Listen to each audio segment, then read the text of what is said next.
here is a solar shade, and this solar shade actually uses a set of universal brackets. So I want to show you the two ends of this shade. On this side, you'll see there's two pieces here that index into the bracket, and the bracket's going to have slots that are running horizontally and vertically, and these can, like I said, slip into those. And then on the other side, you'll have a spring pin end like this.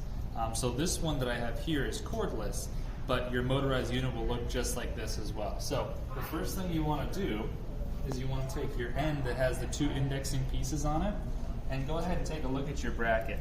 There's those slots that I said, right, running vertically and horizontally. So I'm going to use the vertical running ones here, and I'm going to take this and I'm going to get the shade slipped into those. So now I can push down, it's in there good.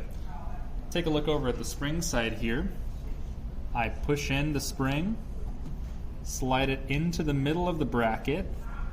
Oh, let's see, come at a different angle here. Slide it into the middle of the bracket where that hole is, and you'll hear a click. There's the click. And so this one is installed and ready to go. But if you have a motorized unit, this is when you can then test your motor to make sure that it's programmed.